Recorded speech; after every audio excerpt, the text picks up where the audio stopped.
اس کا تمام ثواب نبی کریم صلی اللہ علیہ وسلم سے لے کر تمام اولیاء تک ایصال ثواب کریں، اور پھر اللہ سے دعا کریں کہ مولا میں تیرا گنہگار بندہ ہوں لیکن تیرے محبوب کے در پر آیا ہوں، ان کے وسیلے سے دعا کر۔ یہ وہی بات ہے جسے قرآن میں اللہ نے فرمایا کہ وَلَوْ أَنَّهُمْ إِذْ ظَلَمُوا أَنفُسَهُمْ جَاءُوكَ، کہ جب لوگ اپنی جانوں پر ظلم کر بیٹھیں، جَاءُوكَ محبوب آپ کے دربار میں آ جائیں، فاستغفر اللہ پھر اللہ سے بخشش طلب کریں، واستغفر لهم الرسول اور میرے رسول بھی ان کی سفارش کر دیں، تو لوجد اللہ تواب الرحیمہ، وہ اللہ تعالیٰ کو ضرور توبہ قبول کرنے والا اور رحم کرنے والا پائیں گے۔ سبحان اللہ۔ ہمارے ساتھ ایک کالر بھی ہیں، ان سے بات کر لیتے ہیں۔ ہیلو جی، السلام علیکم۔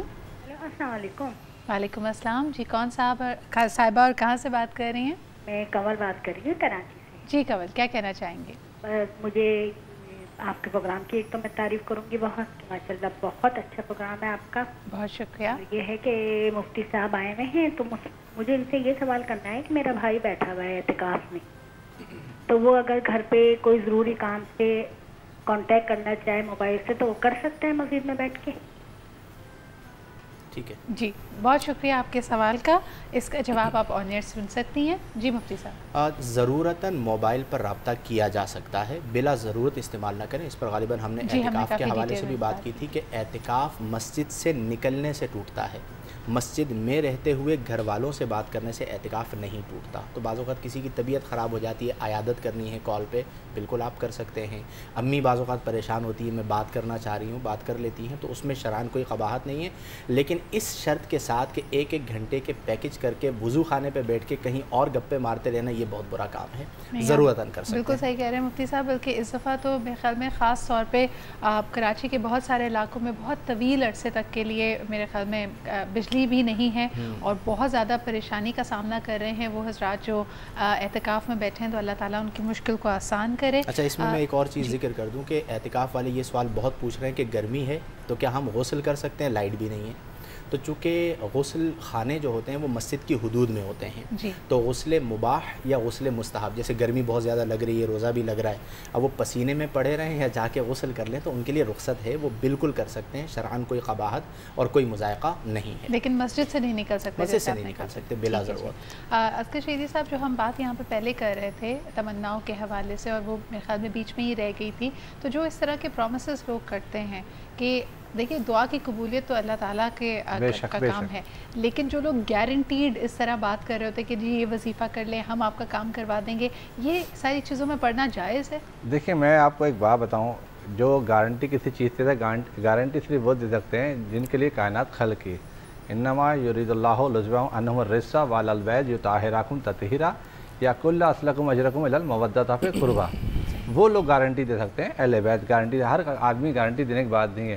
ہر آدمی عالم بنا ہوا ہے، جس سے بات کرو کہتا ہے میں سب جانتا ہوں، یہ پہن لو یہ ہو جائے گا، یہ تعویذ پہن لو یہ ہو جائے گا، انگوٹھی پہن لو یہ ہو جائے گا، پیچھے مڑا میں مسکرا، میں نے کہا پہلے اپنا بھلا تو آپ کر لیں، اپنا آپ سے بھلا ہوتا نہیں، آپ مخلوق خدا کا بھلا۔ دعا کے لیے جو ایک بات ہے، دعا کے لیے میں ایک بات کہہ دوں کہ دعا کا جو طریقہ کار ہے، جیسے میرے بھائی نے بتایا، دعا کے لیے سب سے پہلے یہ ہے کہ خدا کی حمد و ثنا کی جائے، درود بھیجا جائے، محمد اور اس کی آل میں درود بھیجا جائے، اور اس کے بعد اپنے گناہوں کی معافی مانگی جائے۔ گناہوں کی معافی مانگنے کے بعد آپ خدا سے دعا کریں، اور نہیں میں سمجھتا کہ دعا قبول نہ ہو۔ پھر رسول خدا صلی اللہ علیہ وسلم یہ بھی فرماتے ہیں، ایک روایت یہ بھی کہ پہلے 40 مومنین کے لیے دعا کرو، اس کے بعد اپنے لیے دعا کرو۔ پھر مولا متقین علیہ وسلم فرماتے ہیں کہ جب بھی نماز پڑھو 3 دعائیں ضرور کیا کرو۔ پوچھا مولا وہ 3 دعائیں کون سی ہیں؟ بولا ایک تو جنت تک رسائی، ایک جہنم کی آگ سے بچنے کے لیے، اور ایک حوریں طلب کیا کرو۔ تو کہنے لگے مولا یہ تینوں دعائیں کرنا لازمی ہے؟ بولا تینوں دعائیں کرنا لازمی ہے، جب تم یہ تینوں دعائیں کرتے ہو اور حوروں کو طلب نہیں کرتے، جب تم نماز پڑھتے تو حوریں تمہارے حلقہ بنا کے بیٹھ جاتی ہیں تمہارے چاروں طرف، اور جب تم ان کی ڈیمانڈ نہیں کرتے تو وہ مایوس ہو کے یہاں سے چلی جاتی ہیں کہ پروردگار یہ کیسا آدمی ہے۔ ایک کالر بھی ہمارے ساتھ موجود ہے، ان کی بات سن لیتے ہیں۔ ہیلو جی، السلام علیکم۔ وعلیکم السلام۔ جی مفتی صاحب سے یہ معلوم کرنے کہ دعا کی قبولیت کے لیے کس طرح دعا مانگنی چاہیے؟ جی ہم اس کو تفصیلاً دوبارہ بتا دیتے ہیں۔ بہت بہت شکریہ آپ کے کال کرنے کا۔ اس کو میرے خیال میں سرسری طور پہ تو ہم نے اس پہ بات کی تھی، تفصیلاً اس پہ بات کرتے، ایک چھوٹا سا بریک لے لیتے ہیں، and we'll be right back.